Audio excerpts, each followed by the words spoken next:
ایک بات میں آپ کو بتاؤں، سکسیس کس کو کہتے ہیں؟ کامیابی. اور ہر کوئی یہ کہتا ہے کہ مجھے سکسیس کی طرف سفر کرنا ہے. 10ویں پاس نوجوان کو بھی پوچھیں کہ کوئی بھی کورس کر رہا ہے، آگے جا رہا ہے، کیوں جا رہا ہے؟ کچھ سکسیسفل لائف گزارنا ہے، کامیاب زندگی گزارنا ہے، اس کے لیے دروازے کھٹکھٹا رہا ہے. تمہیں پتہ ہے ان مسجدوں کے میناروں سے جو آواز گونجتی ہے اذان کی، اس میں ایک لفظ آتا ہے. سارے لفظ تو آپ کو یاد ہوں گے. اللہ اکبر بھی کہا جاتا ہے، اشہد ان لا الہ الا اللہ بھی، اشہد ان محمد رسول اللہ بھی. اس کے بعد ایک لفظ پکارتا ہے مؤذن، حی علی الصلاۃ. حی علی الصلاۃ کا مطلب ہوتا ہے آؤ نماز کی طرف، آؤ نماز کی طرف. اس کے بعد ایک اور لفظ پکارتا ہے حی علی الفلاح، جس کا معنی معلوم ہے آپ کو؟ مؤذن یہ کہتا ہے آؤ کامیابی کی طرف، آؤ کامیابی کی طرف. ٹوٹل یہ دن میں 10 بار مؤذن پکارتا ہے. فجر میں 2 بار، ظہر میں 2 بار، عصر میں 2 بار، مغرب میں 2 بار، عشاء میں 2 بار.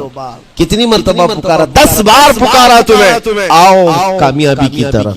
لیکن ایک بات یاد رکھو، یہ پکارنے والے مؤذن کی حالت مت دیکھو کہ یہ پکار رہا ہے، بلکہ یہ رحمان کی صدا ہے، یہ اللہ کی صدا ہے جو تمہیں بلا رہا ہے. یہ تو اپنی آواز اور اپنے الفاظ سے ترجمانی کر رہا ہے اور تمہیں اللہ کی صدا تمہارے تک منتقل کر رہا ہے. لیکن حقیقت میں بلانے والا کون ہے؟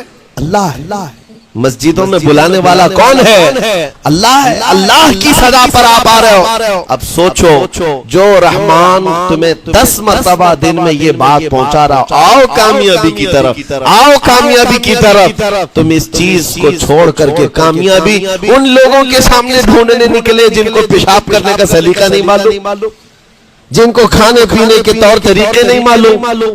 ان لوگوں کے پاس ہمارے بچے اگر کامیابی ڈھونڈیں گے تو بات یہی ہے، ٹوپی کو سر پر پہنو تو اچھا لگے گا، لیکن دوسری جگہ پہننے لگے تو بیوقوف کہیں گے، ظلم کر رہے ہو ٹوپی کے ساتھ. اسی طرح میں کہتا ہوں مسلمان کو اللہ کی بارگاہ میں آ جانا سب سے بڑی کامیابی ہے. اور اگر دوسروں کے ہاں در در بھٹکتا ہے تو گویا کہ اس نے اپنی حیثیت کو ہی گرا دیا.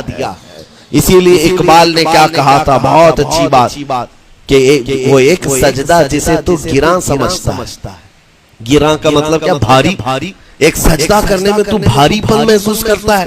وہ ایک سجدہ جسے تو گراں سمجھتا ہے، ارے 1000 سجدوں سے دیتا ہے آدمی کو نجات. در جھکنے سے تو تمہیں بچا لیتا ہے. اس کے سامنے بھی جھکا، نیتا کے سامنے بھی جھکا، سیٹھ کے سامنے بھی جھکا، پولیس کے سامنے بھی جھکا، جج کے سامنے بھی جھکا، سب کے سامنے جھک رہا ہے. ایک سجدہ یہاں کر لے، مولا ہر سجدے سے تجھے آزاد کر. یہاں جھکنے والا پھر کہیں اور نہیں جھکتا.